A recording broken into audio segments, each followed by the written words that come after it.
This episode is brought to you by Pepsi Wild Cherry. Pepsi Wild Cherry is bursting with delicious cherry flavor and a sweet, crisp taste that gives you more to go wild for. Getting wild may look different these days, but whether it's opting for a solo Friday binge watch or a big night out, everyone can indulge in their wild side with Pepsi Wild Cherry. Also available in Zero Sugar. So grab a Pepsi Wild Cherry and get wild.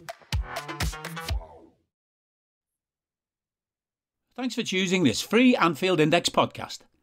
If you'd prefer to listen to this or any of our other shows without adverts, then now's the time to check out Anfield Index Pro. With AI Pro, you can supercharge your entire listening experience. You'll not only get all of our podcasts without the ads, but you'll have them far faster with our Quick Publish feature available exclusively for subscribers. AI Pro also puts you in the heart of our sound studio, with an option to listen to many of our shows live and interact with the podcasters in real time as the shows are recording. Upgrading couldn't be easier. AI Pro is available on all popular podcast platforms, and we have our own apps for Apple and Android. Just head on over to AnfieldIndexPro.com and get started today. Good morning, good afternoon, good evening, wherever you are, whatever you're doing, and welcome to part Deux, as they'd say, from Hot Shots of Red Alert from January. So, ladies and gents, we covered part one, didn't we, where we talked about the breaking news that came that fateful Friday, didn't it? And we're all still probably in recovery mode, but since then, the Reds have been absolutely magic. And we've got all things to talk about in January because we were delirious with December. We were pretty jubilant with January. Let's hope we're not too fearful in February, which we'll be talking about at the same time. So I am joined by my usual cohorts, Jamesy and Mark. So I'll probably ask the same question with a slight twist from what I asked last time. In a word, Mark, how are we feeling now? The Klopp news and everything's settled a bit. Give me a word for how you're honestly feeling. About Klopp? Or just generally? Just generally about the Reds. Klopp comes into it, doesn't he? Yeah. Mixed. Oh, mixed. Like he likes his grills and his kebabs. Fair enough. Jamesy? Optimistic. Oh, there you go. I'd have probably pipped you for that one. Something like that. Good stuff. Ladies and gents, we will get into it all in part two. We will talk about the results in January, and there was, a lot of games, a lot of results to talk through.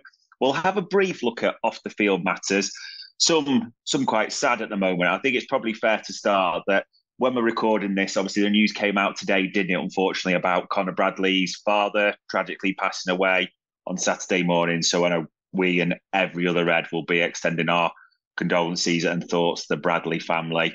We'll also be looking at things like comments from the captain, sporting director situations, and we'll be talking about some massive games in February. And because the way the Reds are, everything just feels massive, doesn't it, at the moment? It's the natural way the season's gone, but that is a positive. I mean, let's rewind though, Mark. It feels like ages ago, some of these fixtures, doesn't it? January, literally the turn of the year. Because we're only, as we stand today on the 3rd of Feb, they do feel eternity ago. It really do. I mean, I'm looking at these results and surprise, surprise, people, none of us got the predictions completely right again, which is pretty standard. But we predicted the drop points differently, Mark. Let's put it that way. But now you're kind of looking back over January and it's just finished with that Chelsea result. How are you feeling about the month? Yeah, I mean, in strictly like on the field terms, it was a blistering month. It really was. I mean, it's up there with prime Jurgen Klopp tenure, anything we've ever really produced in my life as far as a month's concerned. I think we've been kind of building towards this month for a little while. You know, it maybe started all the way back in that West Ham Cup game on that midweek fixture where we kind of came to life. And I think we've had signs of that on and off, and kind of threatening to really take off. And I think we have basically exploded into life now. And if you look at the month as a whole, we scored 22 goals in 7 games, which is unbelievable, averaging over 3 a game. Even if you look at the 6 games without Salah, we scored 11 goals between our forwards in those games, which is amazing. You drop at the most prolific forward in the entire league. So to come up with 11 in just 6 games, again, almost averaging 2 a game from the other forwards. Absolutely amazing stuff from the Reds. The games individually, like you said, it feels like a long time ago that Newcastle game, you and I were at that one a long time ago. I'll pick out kind of my key moments from the month, I think, and in that one, we had the Salah penalty miss, which bit of a theme for the month as it went on. We had that absolutely incredible team goal. I don't know if you remember, it was kind of a Diaz down the line to Núñez, who cuts it across for Salah to tap in. We actually scored a few goals really similar to that as the month went on. Yeah. Really top stuff. In fact, in that game, I think there was another one. There was like a Salah, Jota, and then Jones, I think. Same sort of triangle, down the line and back across. And that capped off a 4-2 win at Newcastle. Really strong display at Newcastle. Next up was the game that we all kind of predicted would be most likely not to go our way, really. Yeah. And I think, if we were all honest, we wouldn't have minded too much not winning that one. With such a packed schedule, if the FA Cup slid by, then it was kind of a so be it kind of thing. Didn't go that way. Really hard fought victory for the Reds. We battled in that game. Maybe chanced our luck here and there as well early on. They hit the bar. They had some decent chances. Right. I think it was our own goal for our opener from a Trent free kick in that one, and then Diaz kind of launches it in the top corner and like a Manny-esque finish to seal it for us. Then it was another cup game, wasn't it? It was Fulham in the Carabao, the first leg of that one at Anfield. Early on, sort of Van Dijk error to put us behind in that one. We go on and take the victory 2-1. Another couple of kind of dogged performances in there from the Reds. Thought Jones was really good in that game. I think he gets the deflected goal, kind of long-range deflected strike. And then the 2 subs come on and Núñez cuts it back for Gakpo with a really good finish from Gakpo. We go on and win that one. Then it's back into league form. We've got Bournemouth. We swept them aside pretty convincingly. Again, some lovely goals. There was a Jota, I think it was Jones, Jota, Núñez combo in that one. It's actually, if you look back at those kind of great goals we scored, there's a lot of those similar names popping up in these nice combos. Núñez pops up a lot in them. Jones pops up a lot in them. A lot of really good stuff from them. Jota got another kind of emphatic finish in that one and sealed with a Núñez tap in again right at the end with what you'd have to describe as a really nice composed finish from him. 2 of those in that game. Then it's the Carabao Cup game, the second leg at Fulham.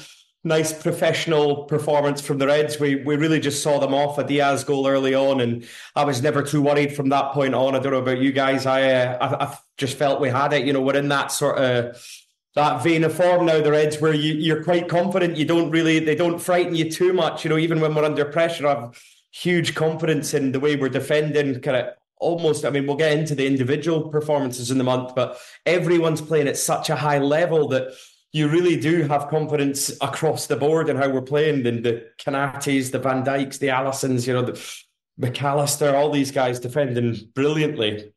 After that, we go on to play Norwich in the Cup again.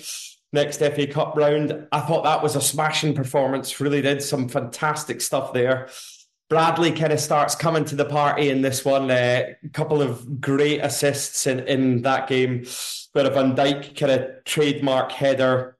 And in fact, a Jones trademark back post goal, which really is becoming his trademark. Seems to just float in at that back post all the time now. It's a miraculous little thing. He seems to, this one was a header, but almost an identical one to those ones he sort of side foots under the goalie or across the goalie.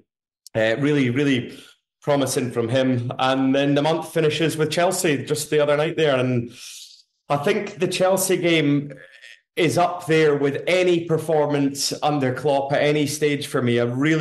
From the word go, we were dogged. We launched ourselves into it. The pressing was unbelievable. The desire in some of the guys. I thought Núñez actually kind of led the way in that one. He looked just a little different than he's looked in other games. It's kind of his hunger to get the shots off. Just instantly. Every time he got it, it was head up. How could I get a good shot off here? And there were good shots.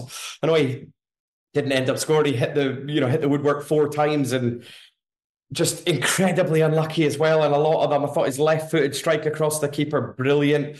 One tipped onto the bar. Obviously, the penalties. It's never great to miss a penalty, but it was a decent strike. If you're going to say anything, that big header late on. I mean, he did everything but score in that game. Nunes, great assist late on for Diaz as well. And again, Bradley really kind of stole the show for me. He was just sensational, absolutely sensational. Amazing crossing for the Szoboszlai goal. Took his own goal incredibly well. I mean, not just that though. The thing I think just blew me away was his calmness through the game. It just didn't look like a guy that was in his 3rd or 4th appearance for the Reds. I thought he was so good. Yeah, like you said at the start of the show, it's a real shame what's happened to him today.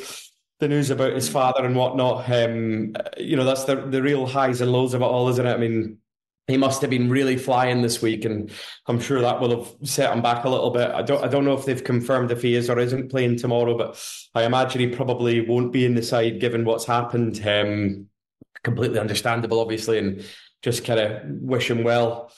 And then when you look at that as a whole, we went through to the final of the Carabao, where we went through 2 phases of the FA Cup, and we picked up every point available in the league, scoring bagloads of goals, looking really, really determined and dogged. Like, it couldn't have gone much better on the pitch, if we're honest, could it? Are you that person who has everything? The coolest merch and those must-have fan threads? Well, over at our Anfield Index shop, we've gone that extra mile when it comes to pimping up your Liverpool collection. From our popular range of bespoke design t-shirts, sweaters, hoodies and hats, to our signature edition mugs, prints and coasters, all provided with fast worldwide shipping. We have something for every Red. We also stock official LFC merchandise and are licensed with the Premier League and UEFA to sell official iron-on shirt badges and sleeve patches. As a listener to this podcast, you can get 10% off everything with coupon code AIPRO10. Just head over to AnfieldIndex.shop or find us on Etsy by searching for Anfield Index. Well, I'll ask you if you feel the same, Jamesy, because you are Mr. Positive. And to be fair, I started the month watching the Newcastle at home with Mark, and everything improved because I finished the month watching Chelsea with you as well. So there's a natural course of improvements there. So is that a fair chart of the Reds' performance in January? Improvement all the time? Absolutely. Yeah. Everyone, we talk about Alisson and Van Dijk as being, if they're playing well, and also Salah, the 3 of them can usually get us through a game. But now the theme from last month when we were discussing was the forwards have to come to the party. And that's exactly what they've done. They've played sublime. And it's the best I've ever seen Jota play against Chelsea. He was phenomenal. How he was pulling the defence over to give Diaz the space to run into. It was just brilliant. Him and Nunes linked up really well. It was just a really good performance. I think Mark summed everything up beautifully. It's so weird this month. I mean, you think of Salah, and this is to be derogatory to him in any way, shape or form, but because he is such a dominant figure on the pitch, almost like everything goes through him, doesn't it? And sometimes that means, and it's not saying other players can hide, but they're going to be looking to Mo Salah, aren't they, in difficult moments? That's natural. That's completely understandable. Now, as you said, Jamesy, he's not there since the Newcastle game. And we are looking at the other forwards and saying, like, just to be clear, you've got to step up now. But almost sometimes people sink or swim in those situations. And it just feels like most of them, I'd say, have really gone up a level. Like you said, I think Jota seems to just be taking attacking responsibility, dropping deep, knitting things together so well. Nunes, like you mentioned, Mark, even when it's not always quite happening, he's so important with that press, that liveliness. He's just, I think quite a few people are saying it, aren't they, in the punditry. He's just a handful for a defender at any time, Jamesy, isn't he? Yeah. And I'll add, Mark, you asked last month, is Diaz back to his best? And I would definitely say yes, he is. And how he used to, like, in the second half, how he was holding up the ball at the actual halfway line, waiting for players to come forward. It was just phenomenal. He had a brilliant display as well. So I would say Diaz coming into February is definitely on form, and he's coming back to his best as well. And it's lovely to see. Yeah. When you look at the three forwards that have played predominantly Jota, Nunes and Diaz, they're pretty faultless as a three. I mean, Gakpo's done fine as well. He committed a couple of goals in the month too, but those three particularly, I think, like you said, Jota probably has just hit his best vein of form maybe ever. I mean, there were bits in that. Jota, like, when he's good, he scores, but isn't always good, if you know what I mean. He was actually good there. You know, everything was right there. His pressing was incredible. Though his dribbling was superb. He was dogged. He was sharp. He was aware. You can think back to, I think it was the Bournemouth game? It was a game earlier in the month where Nunes scores the opening goal. I think it was Bournemouth. I think it was the opening goal in the 4-0. And it's Jones into Jota's feet. And he just played this first-time ball right into Darwin's path, which gave Darwin the ability just to open up on it, you know, and first time it slid it in really well. And it's those little bits of quality that I think he's sometimes a little underrated, Jota, when you look at what he brings in pressing and those kind of assists, you know, and even just the way he dribbled for the first goal against Chelsea. It's like a Suarez-esque way of dribbling that, you know, like, it looks fluky, but it isn't, because he does it so often. You know, it's like a deliberate little, uses the opposition defender to almost bobble it off him and get through. And he's so strong. If you watch that goal in slow-mo, he's pretty much got his arm up on the defender, keeping him at bay, kind of opening it onto his left to tuck it in. It's so good. Really is so good. And to add to that as well, you've got, when we went down 1-0 against Fulham, and Jota's pressing to actually get the ball to Jones, and it fell to Jones. Yes, it was a deflection, but it just shows you his work rate. Because we always joke and we're like, Jota, you know, the more that he's not into the game, the more goals he score, but he's actually just went up a massive level. And another thing that I would like to add as well is McAllister really is starting to just stranglehold that six. And we had our doubts, right? We really did have our doubts, and now High breaks up the play, but it's creativity as well, centre and through the. He's just very, very good, and I'm really looking forward to February to see what he brings. Yeah, I hope they carry it on. I think that's probably the key couple of things, isn't it? The forwards, the energy that's come through in January, that's felt a big part of it. Realistically, the game intelligence, as we probably say, of Jota has been absolutely crucial. And I mean, let's be honest, Jamesy, there's December. The theme was play shit and win. That tended to be the case, didn't it? Scrap it through, late substitutes. That was the theme. And that was okay. But there was that little bit of a feeling that, you know, when we got those draws against United and Arsenal, we're going to have to up this if we want to stay where we are. And it has felt like January has been play well and win. It's the double element, the thing we're all looking for. So this is probably a tough question, but there's quite a few you could pick from in the categories for contenders, shall we say. Your best performance from the team in January? Best performance of the team would probably be Chelsea, because it all comes together.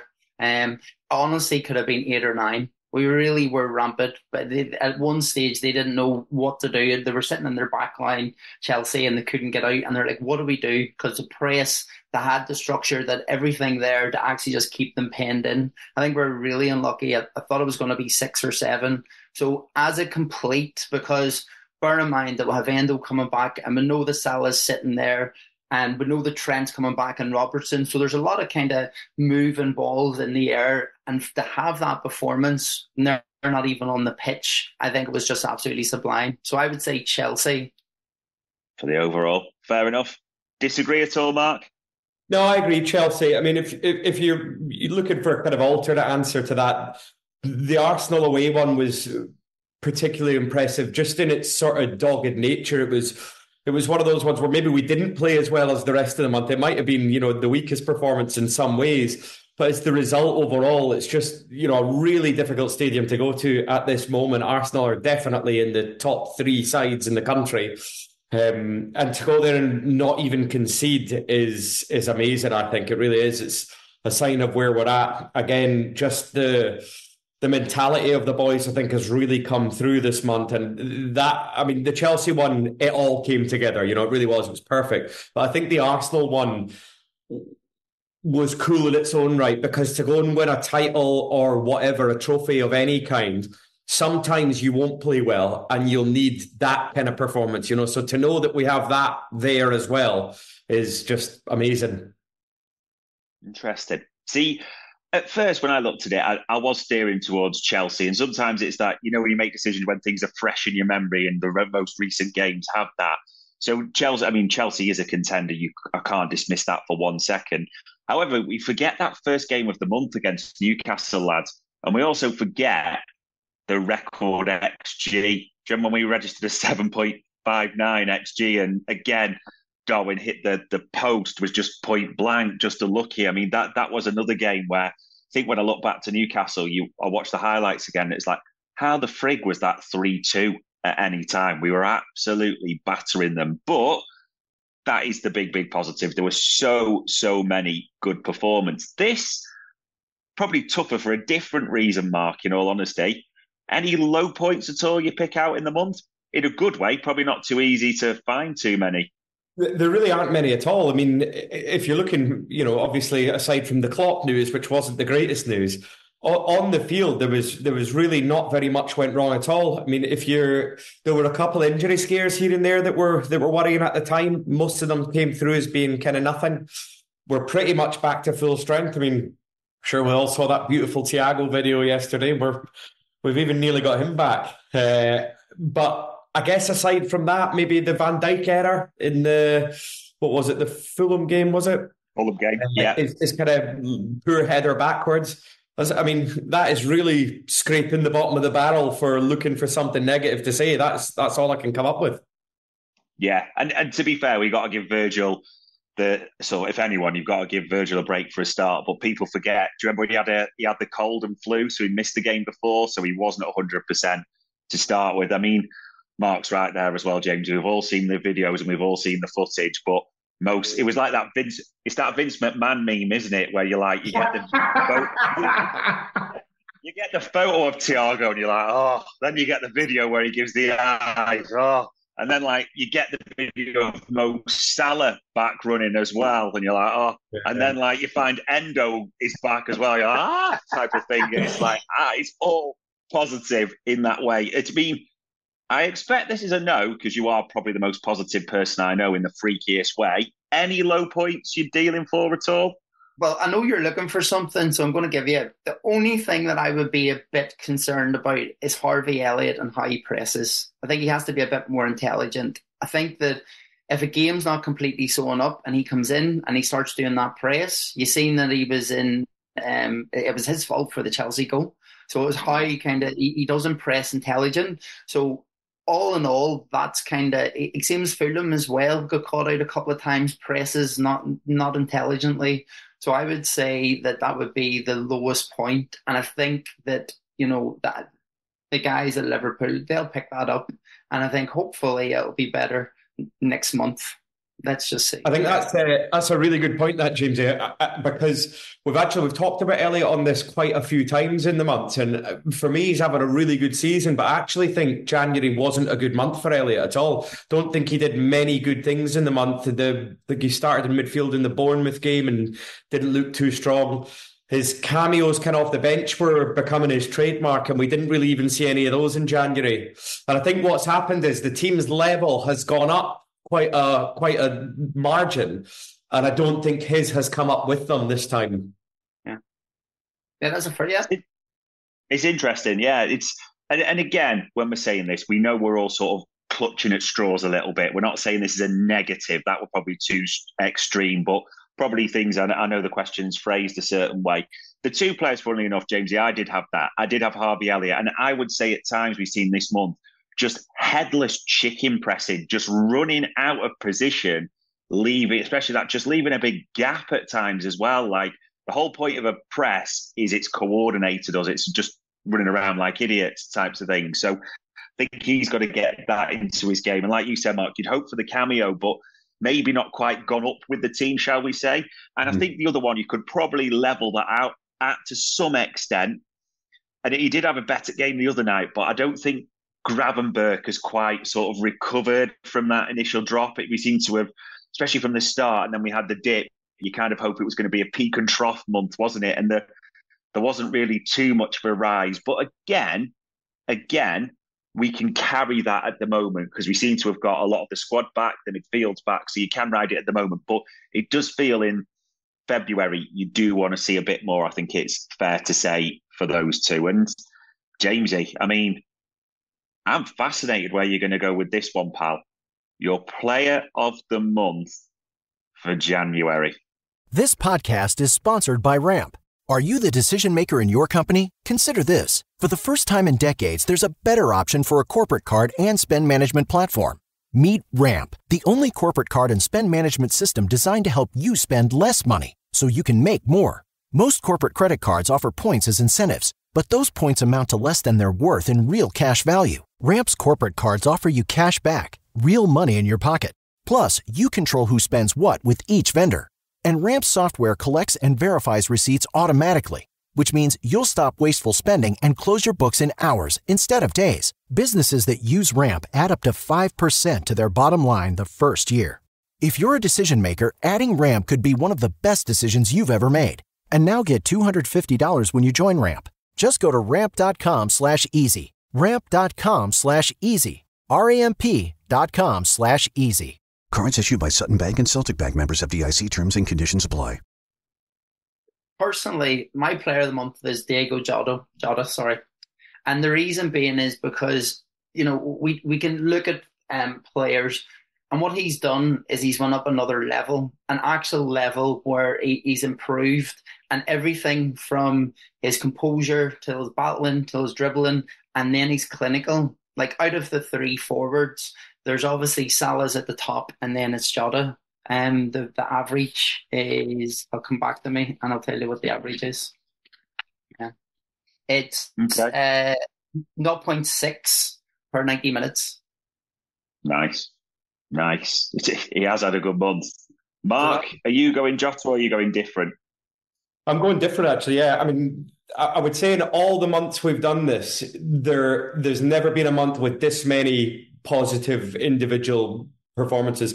You could pick kind of from Van Dijk, Kanate, Nunes I thought was brilliant, Jota was brilliant. I thought Jones had a great month, maybe his best month as I read. Bradley, I mean, how could you ignore him? Trent had some great stuff early in the month. But the one for me that stole the show most was McAllister. I thought McAllister was sensational this month. I thought the first half against Bournemouth, when we were actually pegged in a little bit in that first half, and it wasn't going that well. We kind of blew them away second half. That first half, he almost single-handedly carried us. It was one of the... You have to always remember the context of he's not even a defensive midfielder. It's not the position he plays. And I thought he was fantastic in that game. And then I also thought he was superb against Chelsea just there the other night. Two like proper... That more than anything for me is what's got me dreaming of titles and all these different things, because it's still the one position we don't really have a standout player in that position. I still think McAllister ends up playing on either the left side or whatever for us down the line. But James was talking about kind of going up a level. McAllister went up a serious level for me this month. There has been times in the season where I wasn't sure if he was ever going to cut it as a defensive midfielder.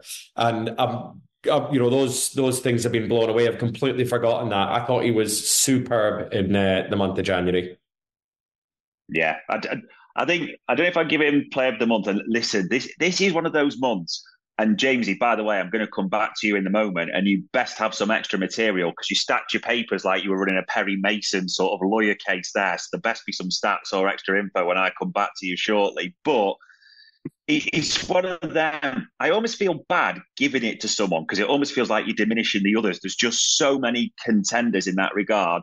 One that I plumped for, and I made a case for about 5 and I was swithering over this, but just because essentially Mark does largely hate him, I've got to look towards Darwin Núñez.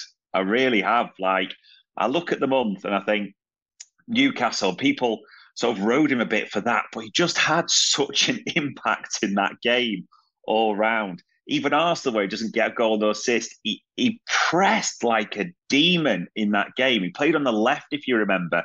People also forget in that game against Arsenal, Darwin Núñez made 5 defensive headers. By the way, that was tied with the centre-backs, but people ignore that sometimes, don't they? Then you look to Fulham, and yeah, he's on the bench, but by the way, he comes on and gets both assists to turn the game. He turns the game around. He's a double scorer against Bournemouth. He gets the goal against Norwich. And even the other night, as me and James were talking about, like, he doesn't score and it's unreal. Like, I think he hit the woodwork, because the stats will tell you 86,000 times in that game pretty much. But just the impact, the pressing, the clever flicks, though. There was a real intelligence to Darwin Núñez's play. And I'm also enjoying this now because Mark's screaming in his seat whilst raging. But just to make him squirm a bit longer, Jamesy, you were stacking your papers when I cut you off earlier talking about Jota for Player of the Month. So was there anything extra, or was it just trying to look important? I was just trying to look important. It was more just it wasn't the assists or the goals. It was more the build-up play. So anything that there was a lot of goals that were scored this month that Jota were involved in, but it actually wasn't assists and the goal. And that's why I was like, okay, because we always look at stats sometimes when it looks at the goals and the assists, but it's all the build-up play, and that's what he's brought to his game. So that's kind of, I have a list here, but I'm not going to go through them because we've talked about them anyway. So that's all. I agree. I thought Jota had a wee sort of different look about him this month. I thought he sort of puffed his chest out a little bit this month. Even the way he kind of celebrated the Chelsea opener there, it wasn't really like a shock or whatever. It was a little bit of like, yeah, that's who I am. That's where I'm at now. I'm willing to be a star in this team. Whereas I think in his early days, he maybe did accept the kind of 4th spot, when he was up against the original trio of forwards for Liverpool. Now I think he's looking at it and thinking, I'm as good. Salah's the only one here that could legitimately say they're just better than me. Anyone else, I'm kind of delivering on the same level or more. Yeah, I think that he kind of did. I think that's a fair point. Almost had the look of, by the way, I can be the main man here. Don't doubt that at all. Really seemed to take it on his shoulders. It was, tell you what, there's so many candidates, and this is good. It's better when we're talking about this than when we were last season. And Conor Bradley, we kind of gave him a little bit there, and obviously we want to talk about a bit more, Mark. I'm conscious of this because he's only had about 4 games, and Christ, he's already got 4 assists and 1 goal. And obviously, the news recently of his family, that changes everything in regards to him starting tomorrow naturally. But with Conor Bradley, just focusing on as a player, are we getting carried away? Or is it right to be this excited about this kid? Yeah, I think it's such a tough one when he has so few minutes on the park. He really does so few minutes in the first team. And it's one of those ones where it's been unavoidable now. You see him, you've seen Lineker and all them talking about him. Every single serious football punditry show has mentioned Conor Bradley in the last 2 weeks because they've been performances that are too good to ignore. I mean, it's not just, we've had these guys like, let's say, a John Flanagan who appeared, and looked kind of tough and was putting in kind of dogged performances. Yeah. But not for 1 minute was there quality like we've seen from Bradley in these 2 or 3 games. And the 2 in particular, obviously the Norwich game and the Chelsea game. And the Chelsea one, I think, is the standout, not just because he gets the goal, but because the level of opposition has kind of gone up quite a grade, and it's a much more serious game than we've seen him in any other form. And I think the fact that he was picked in the first place was surprising because Trent had already had minutes by this stage. He could have picked Trent. We all know that. He chose not to. He liked the form of Bradley. He trusted Bradley. Bradley goes in, was extraordinary. I mean, he just was. There's no 2 ways about that. If that's a 28-year-old Kyle Walker or whatever in their prime, that still gets highlighted as an excellent performance. It's not just this is a young kid playing well. That was an excellent performance by any standard. And it's hard how do you not get excited about having, a kid appearing like that and performing like that, not just once, not just twice, but now 3 times we've had those sort of displays from him. And the goal in particular, I think just kind of set it all off, topped it off, took his touch. He still had a lot to do to beat the goalie from there. inch perfect, just on the inside of the left post and tuck it into the net. It was amazing. I think if you're not going to get carried away about that, what are you going to get carried away about, when it comes to a youth product? He couldn't have done any more. Defensively, he was spot on. I mean, absolutely spot on. He looked strong for his little frame.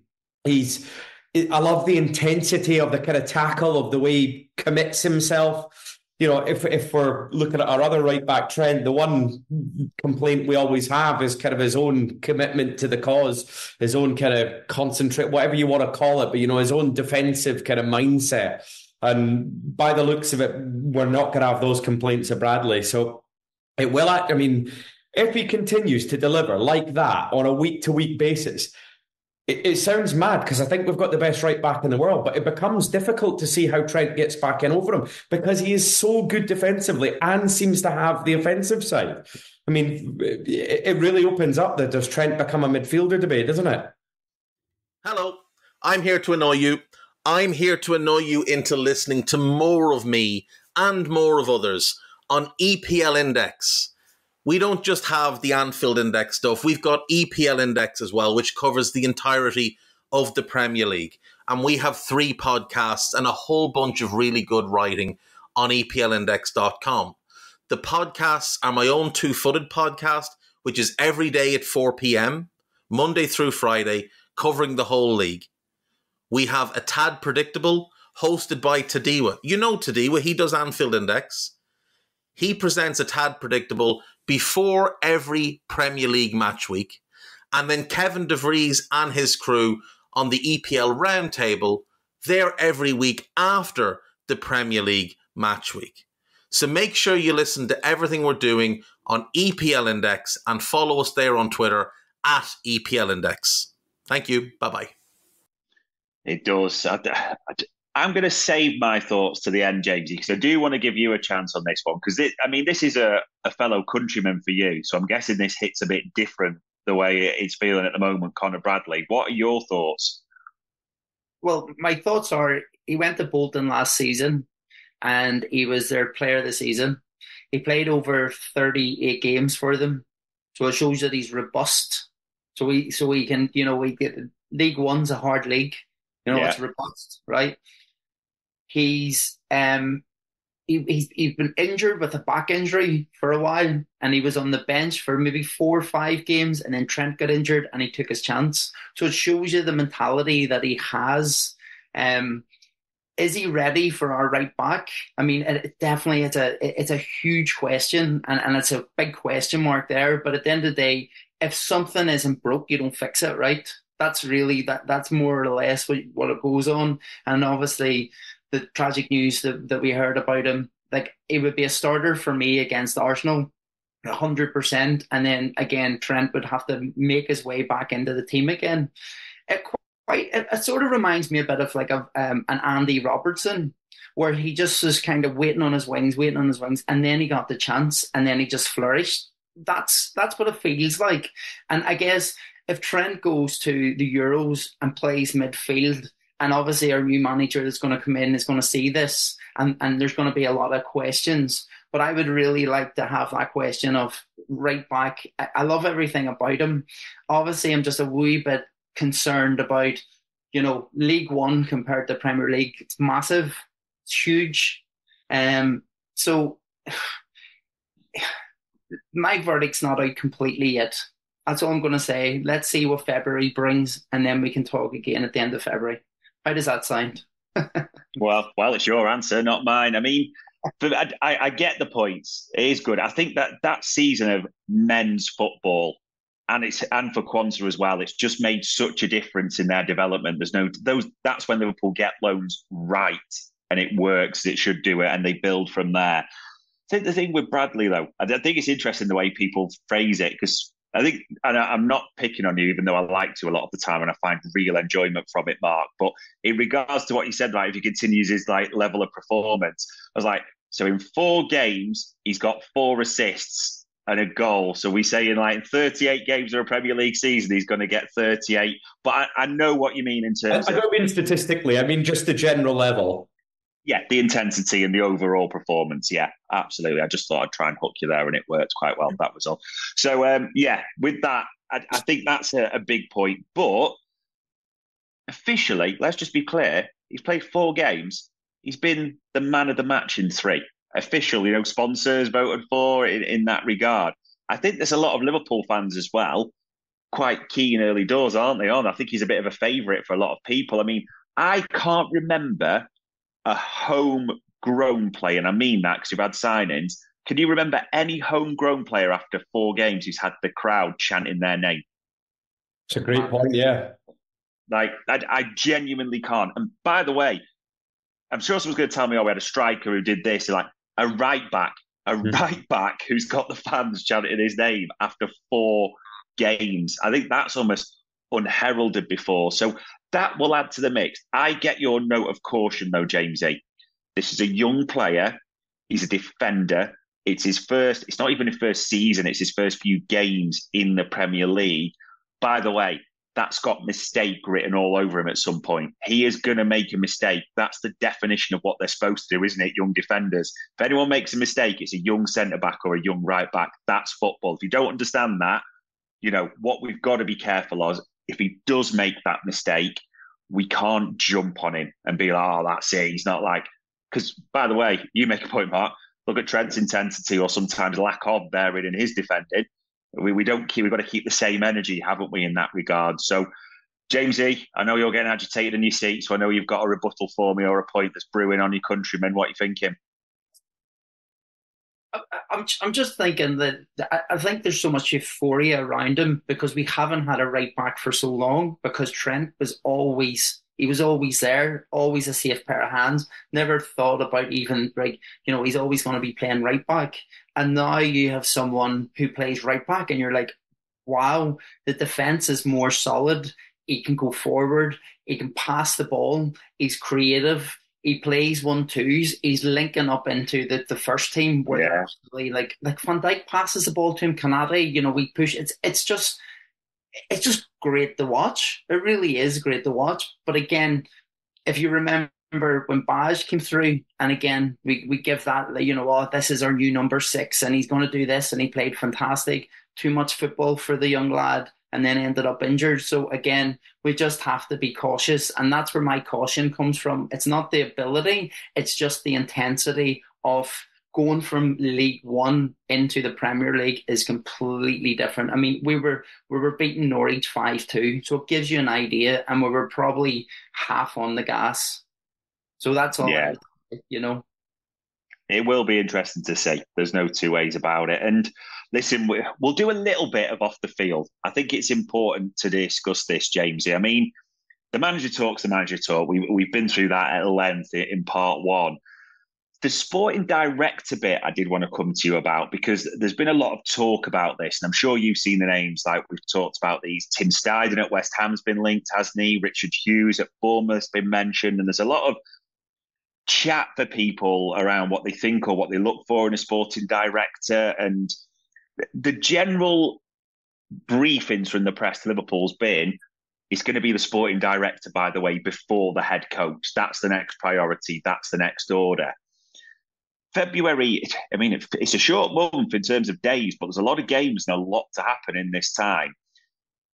If you haven't, and I'm not saying an appointment has to be made, but if we've not heard a stronger development on the sporting director, as in at least we're not interviewing or at that stage, are you worried, or is it like this will happen when it happens?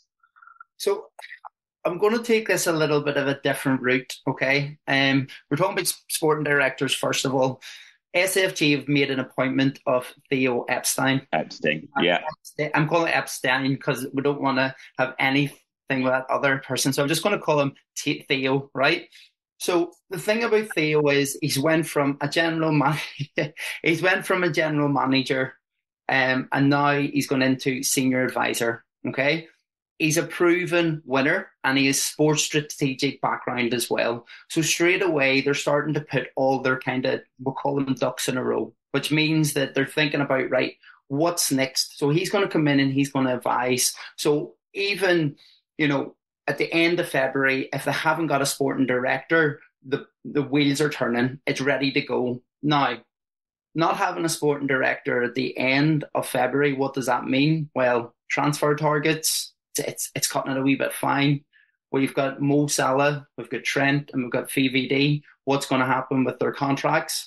And there's other bits and pieces that probably need to kind of be addressed as well, because obviously the sporting director and then it's going to be the head coach. But I thought that was really interesting about Theo coming in and actually starting to think about more analytics. So be interested in the next 3-4 weeks to see what's going to happen. So I think that's what's happening at the moment. They're doing their due diligence. They're well underway. The reason for this appointment, and that's what's happening.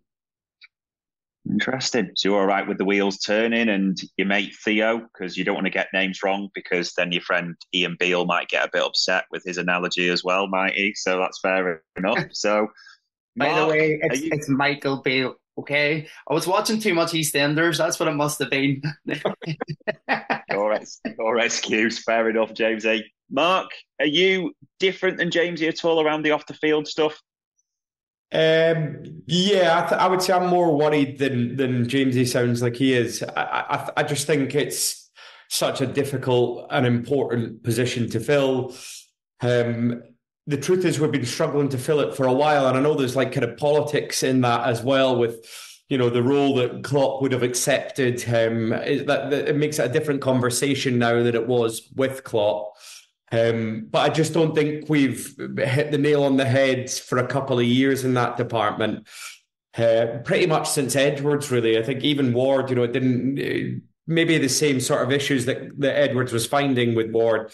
But something's not been right there for quite some time, and I do find it a little bit worrying that there aren't any kind of standout names that are. I mean, the West Ham one, it seems to be the only one that is sticking around or that has any serious credentials for me.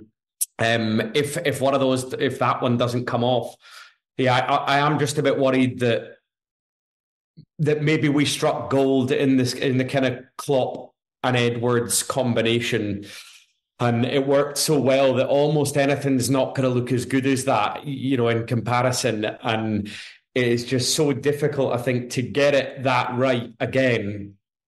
I think they understand the gravity of how important that is, though. It feels like that. It feels like they're taking a long, hard look at it, you know, and they know that they want to go back to that original model of the sporting director having more power, more on the analytics side of things. I think that is, I'm really glad that that's the noises I'm hearing, because ultimately we're not going to get another Jurgen Klopp, we're not going to get another guy who can just single-handedly drag us all kind of through it with, you know, and turn water into wine over and over again. It's going to need the right transfer committee, the right analytics team, the right sporting director. A lot of things have to go right. And that's why it worries me. There's just a lot to get right this time, I think. Yeah, it's weird. I'm kind of like almost sounding politician, but halfway between you, because I get what you're saying about Theo E. We'll call him that to put you at ease, James E. So I get what you're saying about him, but I think the one thing that you kind of missed in that personally, and I'm almost going back to what Mark said, but in a different way. We had the stories, didn't we? And if there's any doubt about them, these were Joyce, Ornstein, everyone saying that FSG approached Michael Edwards and he turned them down. Now, what exactly they offered him, and this was obviously part of the articles, wasn't it, in terms of sporting director, the power and all that, we could debate, but they approached him and they turned it down. So already they've missed out, understandably as well, on the top target, if you want. So then you've got Theo in the mix, and there's this, but I think they're going to have to come quickly to what are the roles and responsibilities of everyone. And you've got to decide that pretty damn quickly before you even start going out to people, haven't you? You've got to tell them, like a sporting director, what is your remit? What are you in charge of? Will you dictate things to the head coach and things like that? It's all a bit uncertain, because then the head coach coming in needs to know, no, you're not going to pick transfer targets, etc., and all those types of things. So it can all happen quite quickly, can't it? But there's a long time till the end of February. And I think Jurgen Klopp said it in a few press conferences, which maybe steers me a bit towards Mark's answer. transfer targets are looking for talks now, aren't they? What's the plan? What's happening?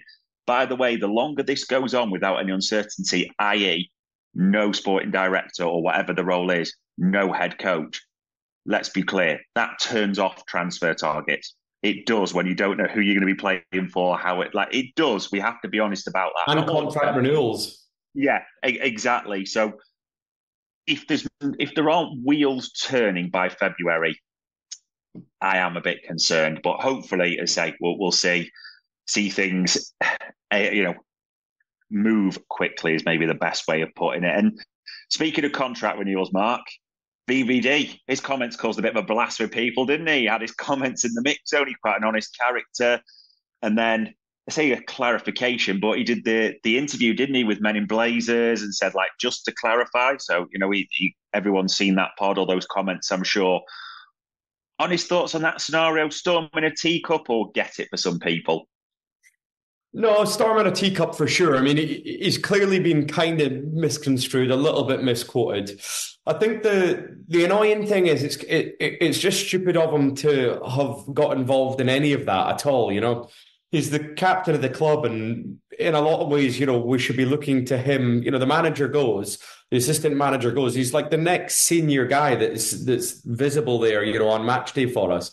You'd really hope that he would kind of stand up and certainly, steady the ship generally for everyone, but certainly not bring his own actual future into doubt. It should be a kind of Klopp's going, very sad. We'll miss him. What a guy, being like a father, but it's onward and upward for us. We're looking forward to it. I'm excited. And I do think he was kind of misquoted. I don't think he was saying his future's in doubt. I think he was trying not to be arrogant about it and trying to say I don't know if I'll even be wanted. It's very presumptuous of me to just say I'm going to sign a new deal and be the centre back for years to come. I don't even know who the coach is going to be. But, because he has that kind of blasé way about him, that kind of laid back, arrogant nature, I guess, I think it came across in something that it wasn't. I don't think he was saying, that he has any doubt about staying himself personally. He did clear up, about how much he likes the club, the fans, all these sort of things. However, if you ignore the interviews completely, I don't doubt that the likes of Salah, the likes of Van Dijk, the likes of maybe even Trent, if you exclude the kind of homegrown nature of it, they will be looking, they will be wondering, what is the next version of Liverpool look like? Yeah. The older guys don't have years to give us, they don't have projects in them, they don't have 3-year things in them. There kind of has to be a little bit of continuity in the quality of our play for them to commit to that cause for me. And if let's say even worse than the end of February, if the end of March comes and still nothing's happened, why would they sign a new deal? Because it just doesn't look like a project that's going anywhere, does it? It looks like a kind of rudderless ship. Hi everyone. This month the channel is supporting a local charity based in Edinburgh called Steps to Hope. Steps to Hope helps support people who are experiencing homelessness and addiction. The founder of the charity, Richard Roncero, is currently doing a Sleep Rough campaign where he is sleeping rough on the streets in 8 different cities for 8 weeks. Please like, share and follow the Facebook page, and if you can, donate. Thank you. Yeah, it is. There's a fair few points to this, I do think. Jamesy, what's swirling through your head on those comments, though? I think Mark's hit the nail on the head, really. At the end of the day, he's a captain of the club. It was a bit of naivety to think that even to come out and backtrack and actually try and clear it up, he should have just says, "Look, I'm focusing on my football and I'll talk about my contract, when it happens." That would have been. But again, he's a human being. It's probably just passion that's come out, and it's caused an absolute, as you're saying, a storm in a teacup. But I honestly think that, he's 31. He's still a great defender. Can still do a hell of a job. Can still ping a ball. I would say that Trent and Salah, and obviously the three of them, are looking at it and saying, what is going to happen here? What is the project? So I would 100% agree with you, Mark. But the final closing is, I think it was a bit naive. And probably if you asked him, he probably would say, yeah, I wouldn't have approached it like that again. Mm. Yeah, it's interesting because honestly, the way some accounts reacted to say things like, "Oh God, Liverpool fans losing their shit as normal" and all this, And I think even the element of, the press have twisted that. I think the press just reported his words and what he said. I think, by the way, a lot of press, if you look at the reports, just reported the exact same quotes. How people interpret that, and that's always different. Because in a press conference, you can see it, you get context, don't you? It's difficult in a mix zone, so you don't know the tone, the way he's saying it. That's not going to come through in written words. So that's a part to it. However, I kind of agree with what you're both saying. It's worked out well overall because the final interview gives him a chance to really reaffirm it, and it almost unites us again, like, yes, that's Virgil, putting all that to bed type of thing. But I agree. I think if you'd almost ask him to Sky Plus it, so to speak, he might go, yeah, I get what you probably wouldn't quite do it that way again. I'd just do a last dance job and just say, like, listen, and to be honest, that would have nailed it perfectly, wouldn't it? Listen, we're all about the football contracts and all that stuff. Weights, like, we're here to win 4 trophies. Thank you. And go for that type of thing. So, yeah, that would be the aim. No two ways about it. But the captain has confirmed his commitment, and everything else off the field will have to wait through till the month of February. And, I mean, February, Jamesy, I can't believe we're on the 3rd of Feb and we've still got all these games to play.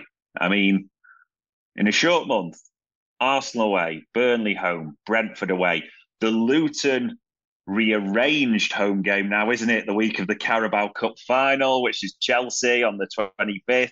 And then it will finish with an FA Cup, which our opponents, I think it's Norwich or Southampton, isn't it? Still to be decided there. So even in a short month and with players back, we've got a lot of games to get through. Crazy schedule, but that's the nature of being successful, isn't it? When you're in all the cups, you're going to have midweeks and things like that. That's how it works. Is there a game, I think I know the answer, but I'm not going to assume at all, a game that stands out for you amongst all those? Well, obviously we can talk about Arsenal, but I'm gonna talk about another one because that's very obvious. Brentford away is something that scares me sometimes. That kind of looping ball in, Tony back. That's just sort of sitting at the bottom, like the top of my mind, thinking that could cause a problem. But honestly, Dave, I think we'll win them all. I honestly do. Jesus, someone got carried away in January, don't we? But that's the optimism. That I like to hear that as well. And I understand that absolutely with how it's going. Mark, what's standing out for you? There's, two really for me. The cup final's big just because it's a cup final. Winning a trophy is always massive, and I really do want to see us kick off the Klopp quad or whatever you want to call it with that, and really put some confidence behind the boys. But then you've also got the one tomorrow at Arsenal, which is enormous. Those are the two big ones for me.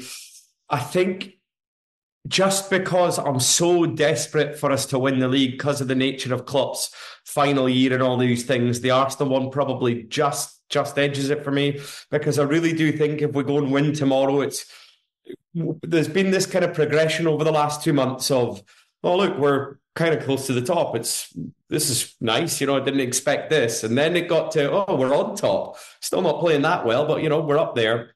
And then it's like, oh, wait, we're on top. We're playing unbelievably well. And maybe we could actually just go and win the league. And I think if you go and win tomorrow, it's proper takeoff in that department. It really, you start to look at how many games are left, how many big games are left, how many times do we have to go away after that? Because there aren't too many. We've got the luck of having like Spurs at home. We've got City at home.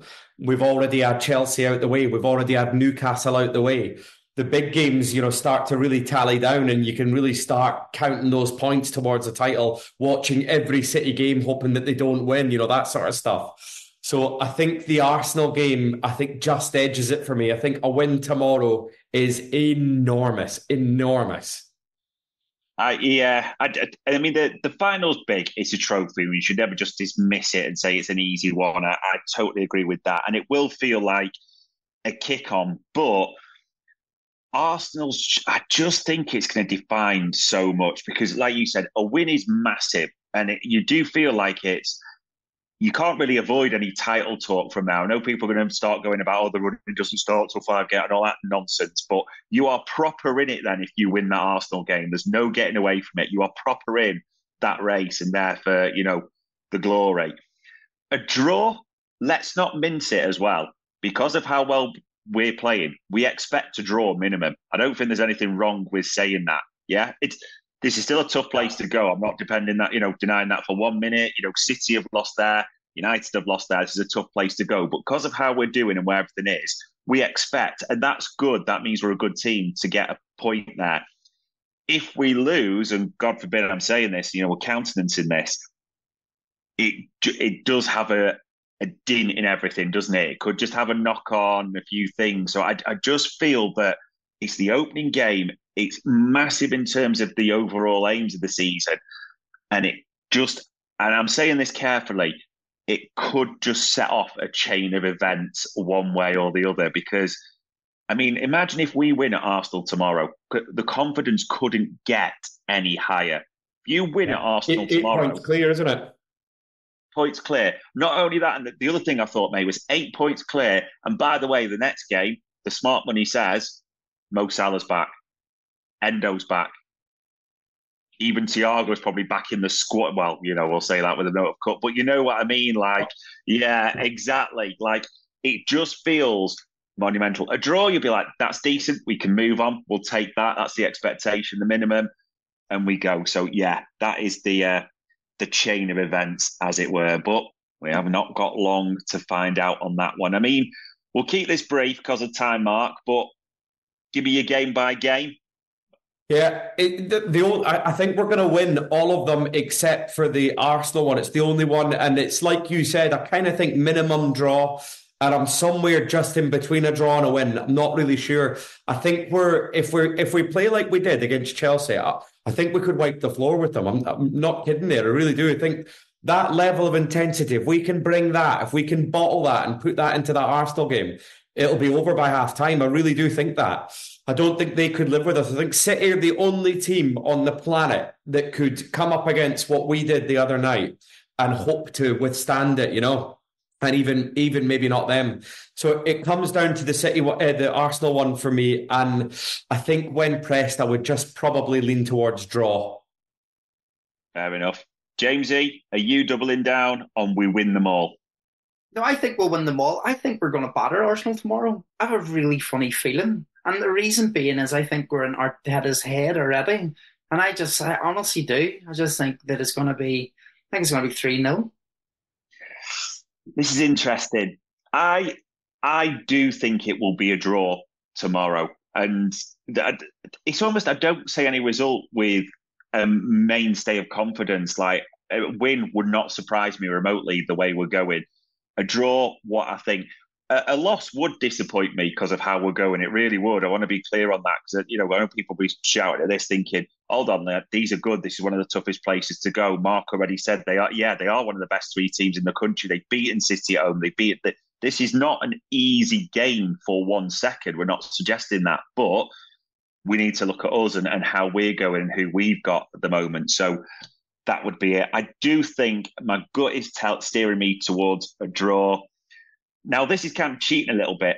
My gut is steering me towards the cup final being a draw at 90 minutes, but Liverpool lifting the trophy just because we know how these things go against Chelsea. But then again, the other night, people may look at it differently. And gents, I'll finish with this one because I've asked you, we've already kind of been through what's exciting us, what's worrying us, what are our thought processes the most. Arsenal, it is massive. We've said that enough. That's right. On the line, what is the score tomorrow? Jamesy. 3-0, Liverpool. Oh, Christ, I hope you're right. Mark? I think there'll be goals. I think probably 2-2. Yeah, I was thinking... I'll go different. I was thinking 2-2, but I think 1-1, just because Arsenal do miss a lot of chances, don't they? That's their predominant thing. But yeah, I would go 1-1, but let's hope we are wildly wrong and Jamesy is on the right path. But ladies and gents, we've done about the standard hour there. The Reds were absolutely magnificent in January. That's the summary. And I know we'll be down about the Klopp scenario and everything that's going on. There'll be a lot of chatter and noise, as we'd say, around the off-the-field matters. But all off field relates to what we do on the pitch, doesn't it? That's what it's all about. And it's right to be excited. It's right to be optimistic about February. And it's right that we do not have to wait long to see what happens. So all that leaves me to say as a final thing is, Mark, Jamesy, gentlemen, thank you for your time, as ever. Much appreciated. Welcome. Pleasure. Thanks. Enjoyed that. Good stuff. And ladies and gents, that was Red Alert Part 2 for January.